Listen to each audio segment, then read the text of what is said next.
Hello, I'd like to introduce Nematullah Ahangosh. Nematullah is from Afghanistan, or Nemat as he prefers to be called, studied school in Kabul, and from 2014 to 2018 worked with a group of peace activists in Kabul as a young member. I cannot share the name of the organization due to security reasons. Subsequently, Nemat went to Chennai in India to study a Bachelor of Social Work at the Madras School of Social Work, where he was awarded the Budding Social Worker Award and the Best Library User Award in 2021.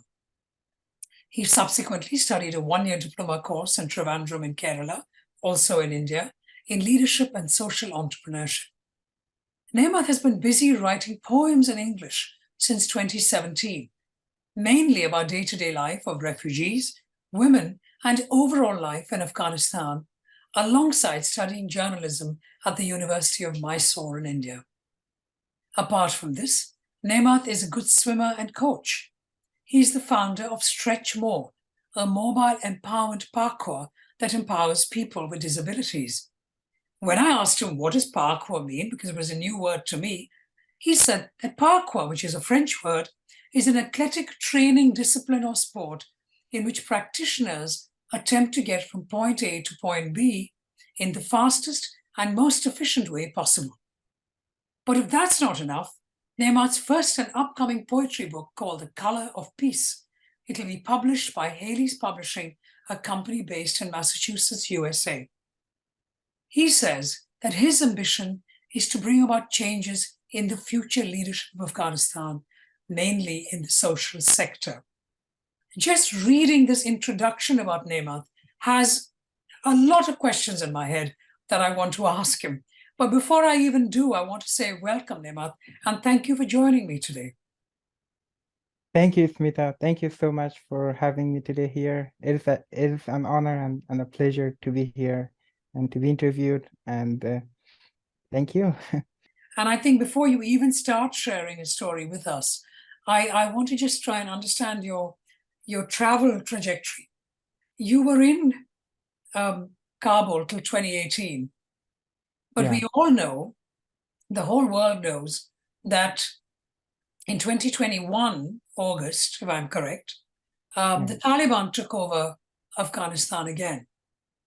So you had already left by then, or were you still in Kabul? Yeah, actually, I came back to India to continue my studies in 2021. It was January 2021.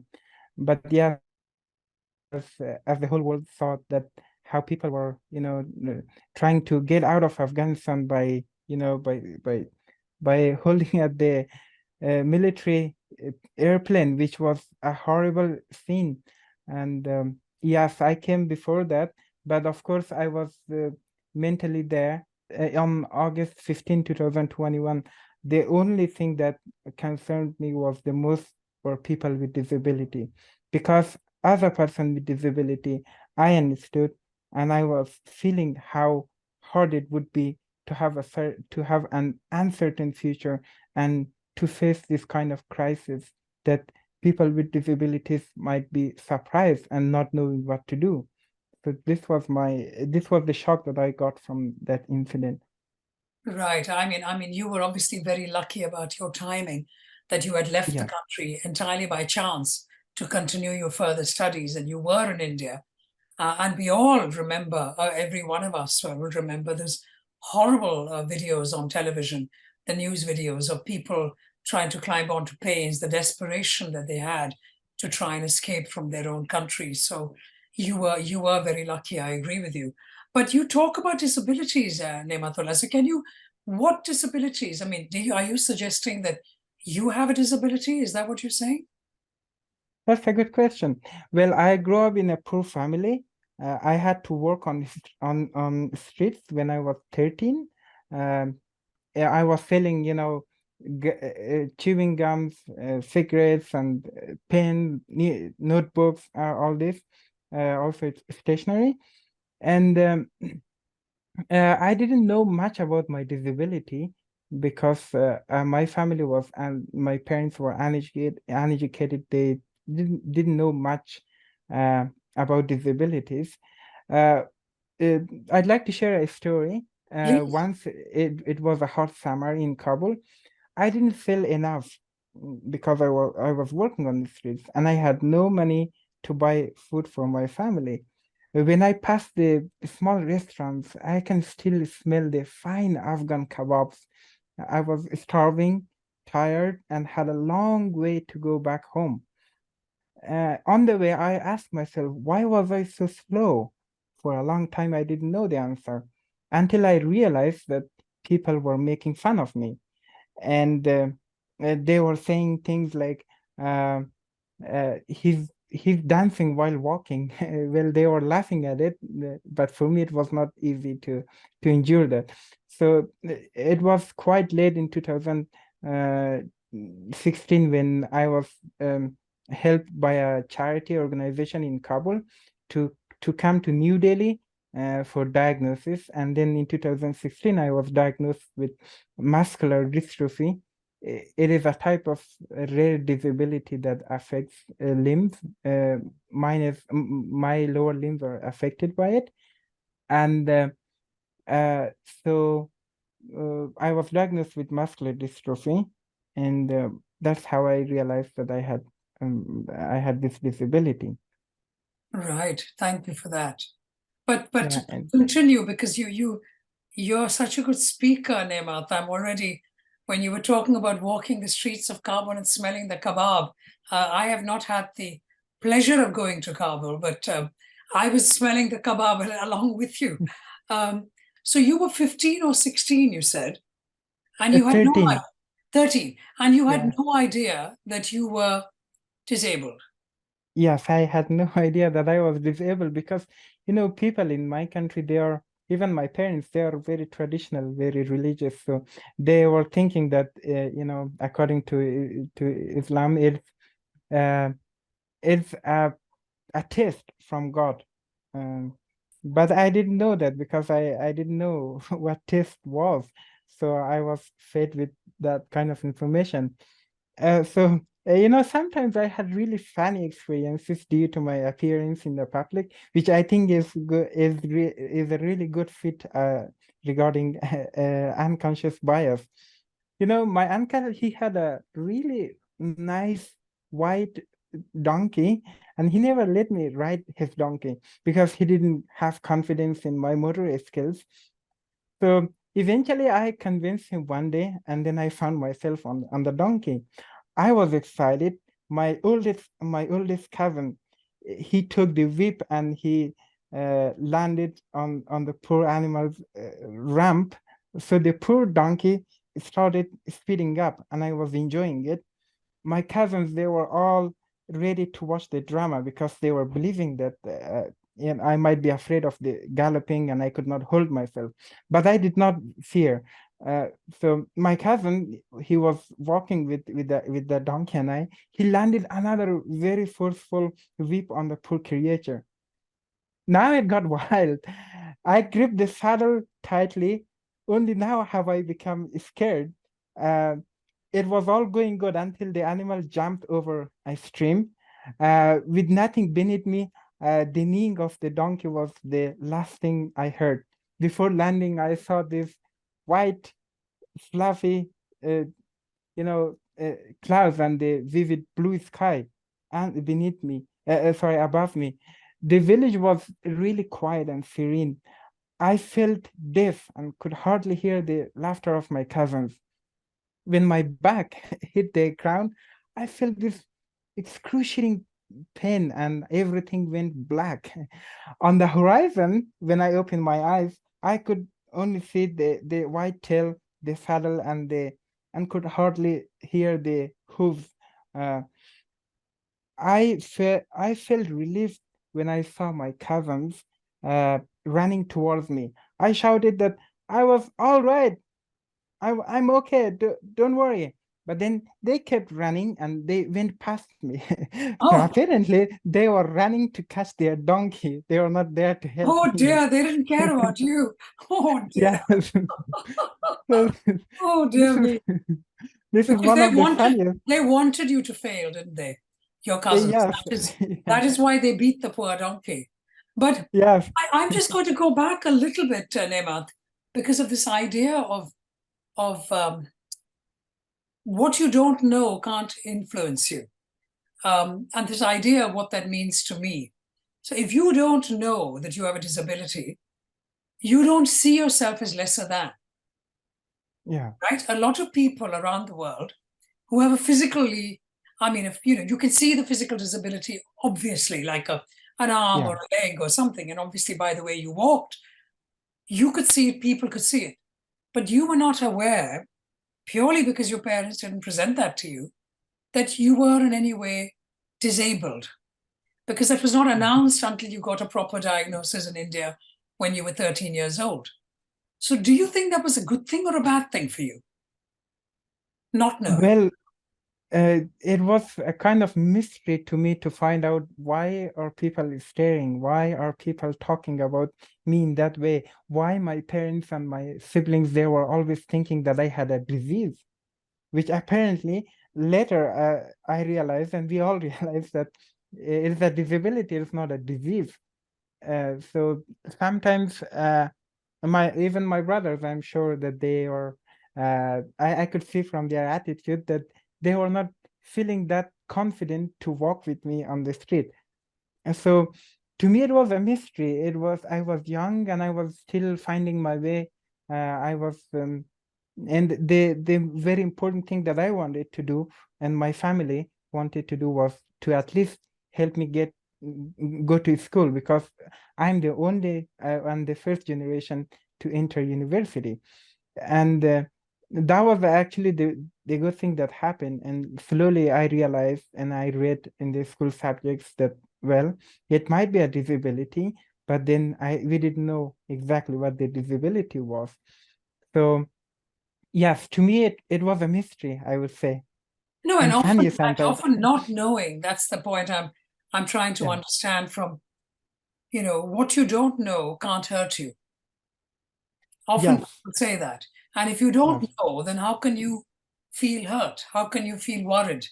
Because you had no idea. And now you do know and you're dealing with it in a positive, proactive way.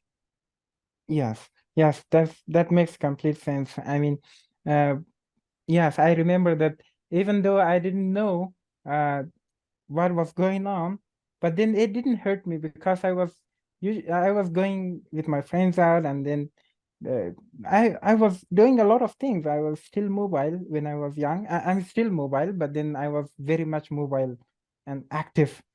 So yeah, it didn't hurt me when I was Yeah, very which, young. which is a powerful lesson, really.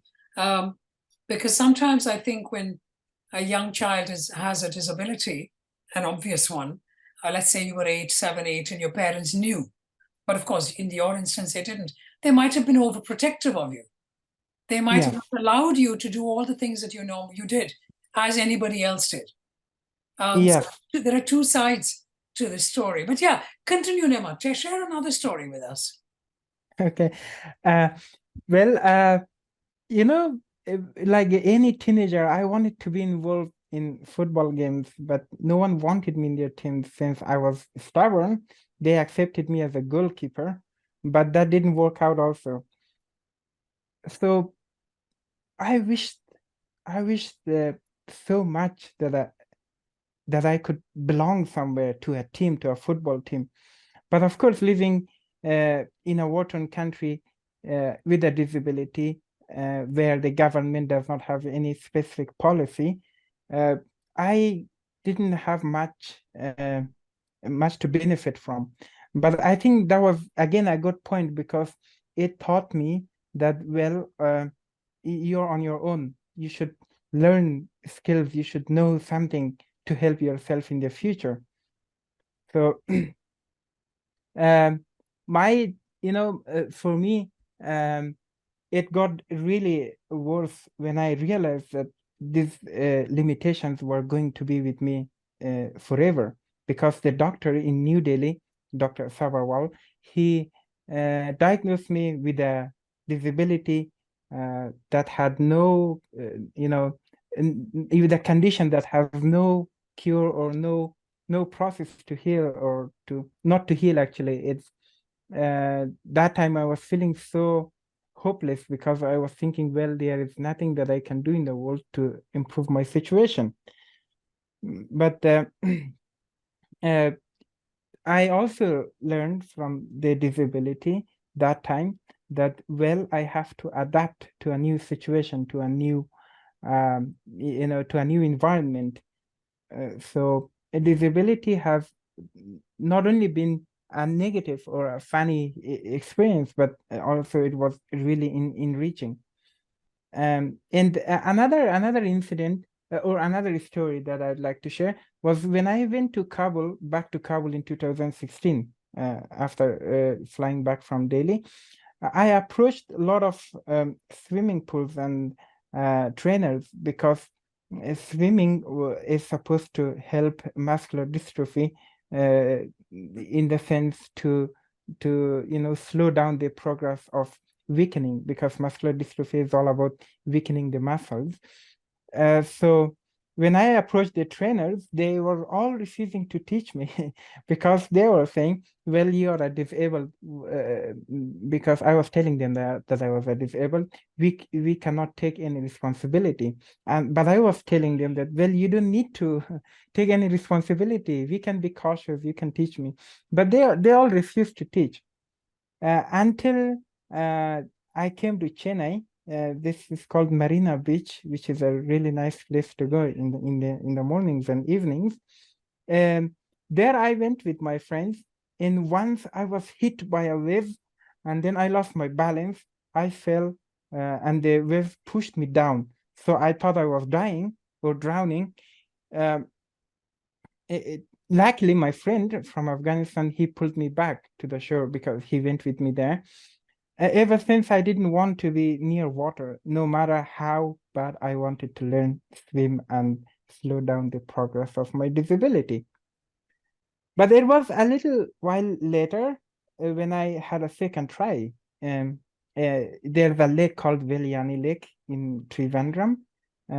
So the campus, Kandari campus, where I studied social entrepreneurship, uh, they had this lake. They had access to this lake, and everybody tried to get me in the water, but I was so scared because I was hit by a wave. And I didn't have confidence that I could learn swimming until Sabria Tinberkin, who is the co-founder of Kandari. She's blind, fully blind, but she was a really good swimmer. I mean, she is a good, really swimmer. And she told me, if you cannot overcome your fear now, you will never be able to do so. And then for a moment, this sentence really struck me. I was like, yes, it makes sense. So I started learning swimming, and within a week, I learned how to float, how to do backstroke, and then I realized that in the water, we are all equal. We can actually swim, we can learn, and we can, stay fit, and we can actually survive if there is a water emergency.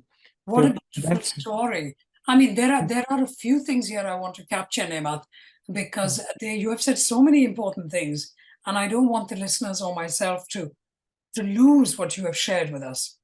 One, before I even kind of summarize my learning from your story, did you ever play football in Kabul? Because they uh, didn't let you, but did you eventually play or you did not? yes, they didn't want me in the team to play, but they wanted me to be a goalkeeper, like to Okay. be in Well, the that's goalpost. because the whole idea, because the first thing that you talked about, um, which I wanted to comment on, was the idea of belonging. And you said Yeah. to me that the idea of belonging, I mean, what does that mean to you? I want all of us to appreciate that word just for a minute. Yeah, to me that means not to be detached from others, and uh, living with disability sometimes really corners you. Sometimes it detaches you from others. But um, to me, I really want to belong somewhere. Like right now, I don't feel that I belong except back to Afghanistan.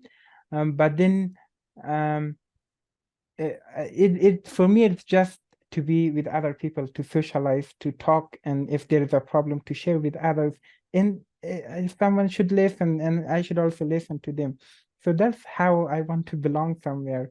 Sure. And you now also, because of your wonderful lesson of being challenged to swim by someone who is completely blind, um, who is a strong swimmer, who says to you, this is the only time, either you do it or you'll never be able to challenge your fear. You then learn to swim, and you are now belonging, aren't you? Because you said something which is very powerful, that in the water, in the lake, in Kerala, everybody is the same. There is no Yeah. able or disabled. It's all about just about swimming. Yeah. And just for the record, just to appreciate and understand, you come from Afghanistan. When you went to Marina Beach in Chennai, was that the first time you saw the sea? Yeah. Yeah, it was the first time actually. And yes, Afghanistan is landlocked, but then Exactly. when I went to Marina Beach, I was like, wow, I have never seen such a place. Do you think you Uh, might go back and swim in the sea? well, not in Marina Beach because I don't know which place is good for swimming in Marina Beach. But then there are places in Trivandrum that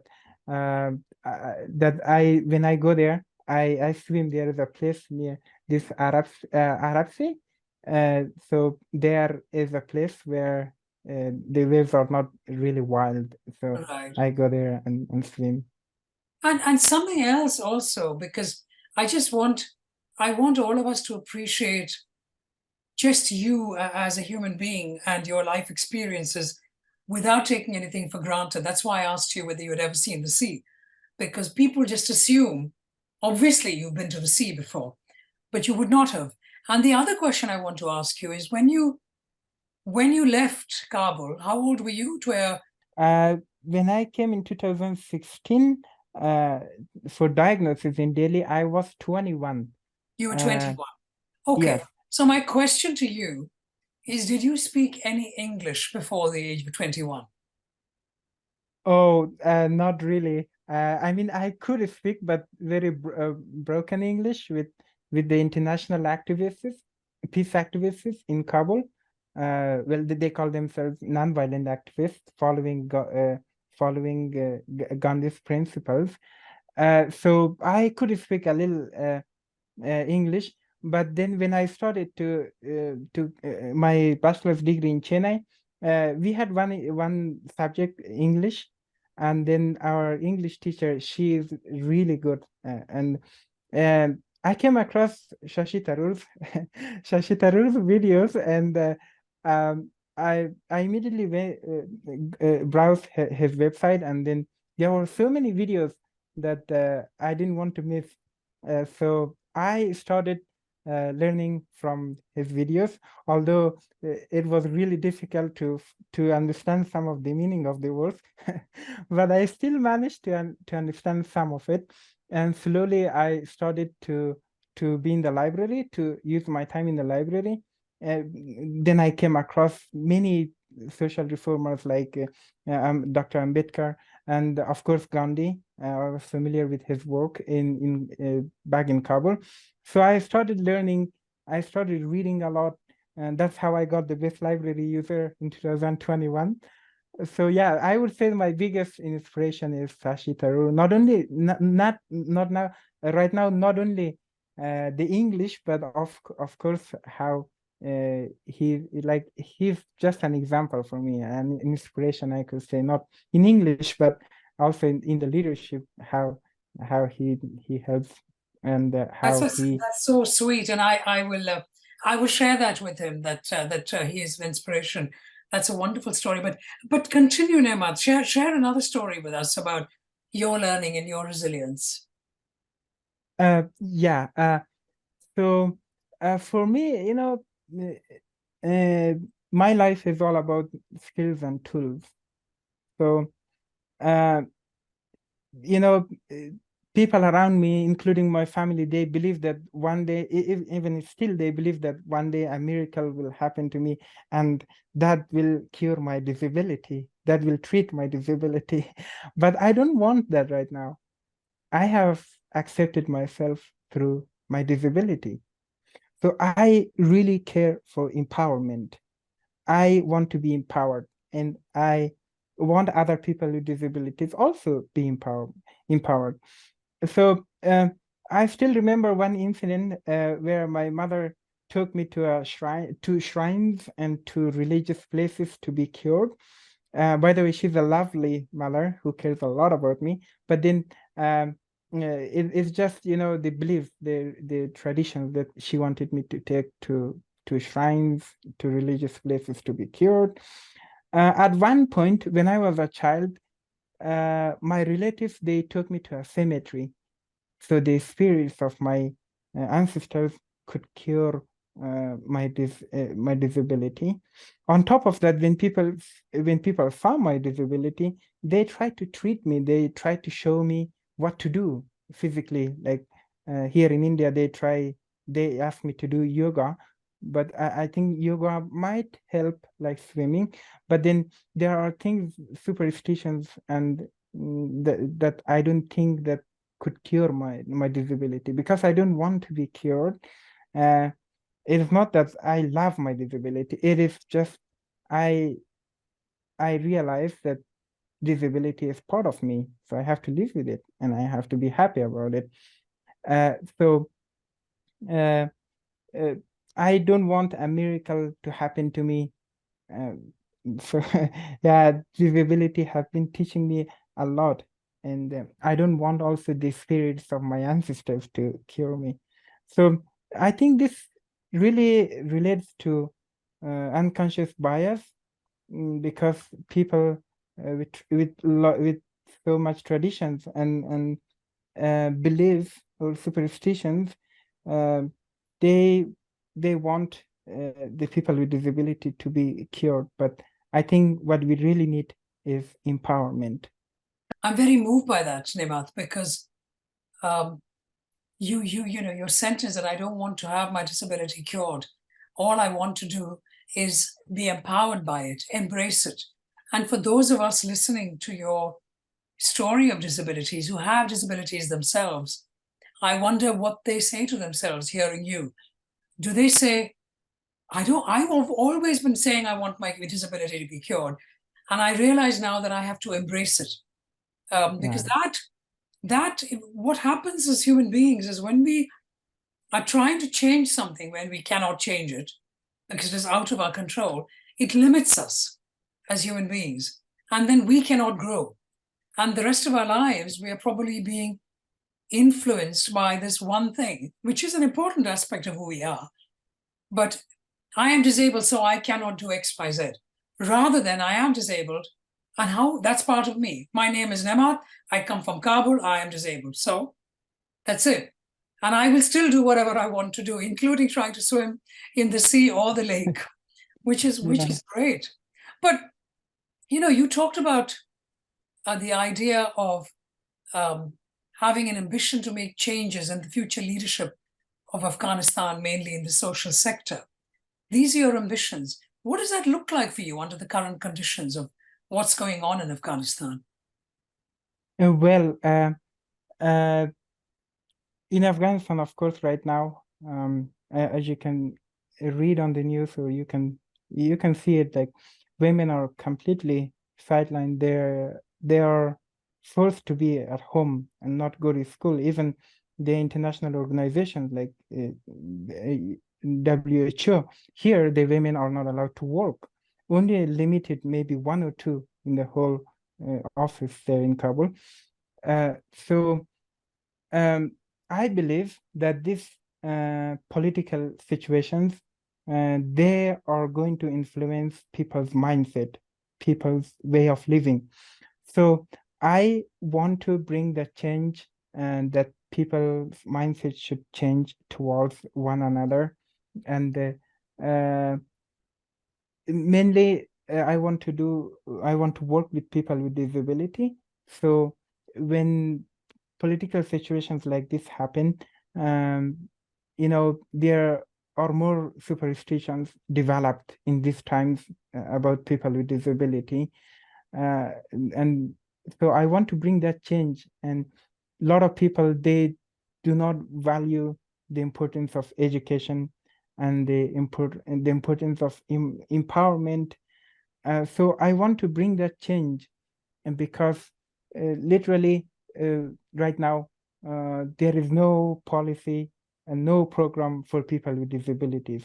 I'm sure that the Taliban government does not have any program for people with disability, because their definition of disability is a test from God, from Allah, which all people with disabilities, those who are not in denial, they always know that it is not a test, it's just a disability, and we need to adapt in different ways, and we need to, to think out of the box. Now I remember one of the examples that Shashi Tharoor has given in one of these speeches. Like he made that glasses where the glasses are joining from middle. So I think that we also need that type of things to be developed in Afghanistan. No, I'm not talking about the glasses, but about thinking out of the box, and so that's how I want to bring changes. Sure. So you but I mean, just for the context of all of us and the listeners, right now you are not going to go back to Afghanistan because you're not going to have the opportunities to do the things that you want to do. Is that correct? Yes. So right now, I don't think if I return right now would be a great help towards my future goals.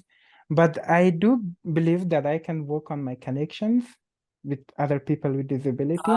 For Right. example, for example, in India, right now I have a lot of connections with people with disability. So in case, if I need any help in the future, when I'm back in Afghanistan, so all these people are going to guide me through. That's wonderful. So what you're doing, which is certainly a life lesson for all of us, is that yet again, there are some things that you cannot change, that doesn't stop you from continuing to empower yourself. Completely different example. One was about your disability. The other is about what's going on in Afghanistan today. You personally cannot change the government of Afghanistan today. You are not there, you are somewhere else. But that is not going to stop you from continuing to work towards your future goal of changing the future leadership of Afghanistan, especially in the social sector, where you want policies to be created to support people with disabilities. So you're setting the foundation right now so that as and when things will open up, you would have done all the hard work and you can go back and you can actually make change. That's what you're doing. Yes, that's true. And having a lot of similarities with Indian youth and disabled people. So I believe this is going to be a potential partnership with Indian disabled community, because I believe that the disabled people in Afghanistan, they also have the potentials, but then I think the similarities and this could really, help me in the future to help the people with disabilities. That's wonderful. So, if we were to ask you, Nemat, what kind of advice would you give us listeners? Or what advice do you give yourself on a day-to-day basis on life lessons learned, and how do you manage? Because you are doing so many things. You've just got a book of poems out. How can we find this book, by the way? The book of poetry? The And that's a Color good of question. Peace, you call it. It's a beautiful name. Are we able to buy it on Amazon? How can we find it? Yes. So my manuscript is submitted to the publisher. I submitted it. But publishing takes a little bit time. But I thought it's worth to mention about the book here. So yes, once it is published, so it will be available online also. Oh, what a lovely, lovely idea that we can go out there and we can buy this book and read your stories of being an Afghan and about refugees and what it looks like and feels like. And in terms of, you said you've written about refugees, but What experience do you have about being a refugee? Because you left India, you left for India as a student, not as a refugee. So what experience do you have of that? Well, uh, after August 2021, I have always been feeling that I'm a refugee. Because I think that when the government collapsed, so many worlds have collapsed. People's dreams and goals, these things have collapsed. And a lot of people, they were willing to die to travel to another country, to safety. So at one point, I was talking to a friend of mine on the day that the Taliban took over. So um, I didn't check my phone, but when I came back at night to my room in Kandari campus in Kerala, so I got a message from my friend. She is around 40 years old. So she was telling me about when this incident happened in 1995. So she was willing to go and to also take some of her children to go to Pakistan or to go to Iran. So that was really sad because she could not go to home because she was afraid that the Taliban might do something to her. And she was also thinking to go out of the country. And also that was the one thing that later I wrote one poem. It's called Of Women and Courage, and it was published in the UK. So I mean, it got an award in the UK. Oh, really? So yeah, it's just a poem about this woman, this friend of mine. So I never heard from her again. So I don't know where she is, whether she and her children are safe, whether they are alive. And then in that time, I could hear in the news, I could read the news that, well, a lot of people who tried to cross the border, the borders, they starved to death. And then some of the people who were, was drowned, they were drowned in the seas to reach to Europe, to other countries. And many people were willing to leave everything behind to go to another country for safety. So that's how I have also been feeling a refugee, I because I was connecting with my people. That's very powerful. And thank you for sharing that, Nemat.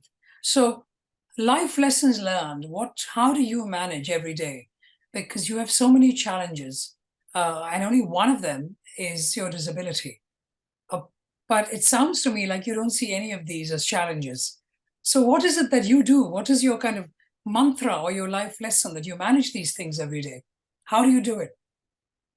Well, it is not easy. It is not easy at all. But um, every day when I wake up, I understand that it's going to be another day that I can make the most out of it. So at least right now I read a lot, and I read a lot of poems from people, from other poets, and I try to learn a lot from Indian social reformers. So overall, I want to learn a lot from India. So it's not just about me studying here as a student and then leaving, go back to Afghanistan. I want to learn as much as I can. So for me, how I overcome these challenges is having the mindset of learning.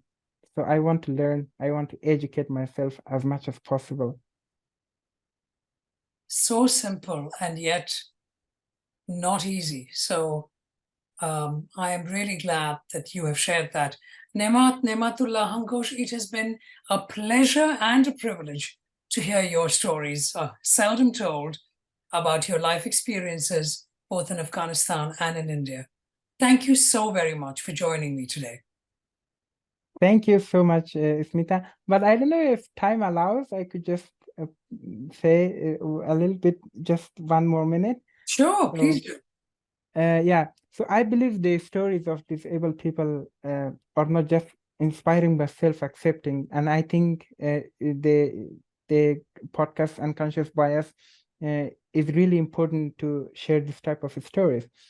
So apart from everything, from in 5 years from now, I see as the disabled people in war-torn countries, not only saving ourselves in calamities, but also encouraging others to do the same. Instead of being only in statistics, in pictures, and feeling bad about it, we need to come forward to change the situation, since we represent the largest minority on the planet. At the Stretch More, we step in to make this dream come true. And yeah, we are a little insane, but this is the only way forward. Stretching more or to survive is the future, not just for people with disability, but the non-disabled as well. So my final word would be that we just need to move, and move. Wonderful. Thank you. Thank you, Nemat. Thank you for listening to Stories Seldom Told. I am Smitha Tharoor. It is you, the listener, that makes this podcast what it is. If you like this podcast, please do share. If any of you anywhere in the world feel that you have stories to share, please do connect with me on social media at Smitha Tharoor on Instagram, Twitter, LinkedIn, or on my company page, Tharoor Associates, on Facebook. We will be back next week.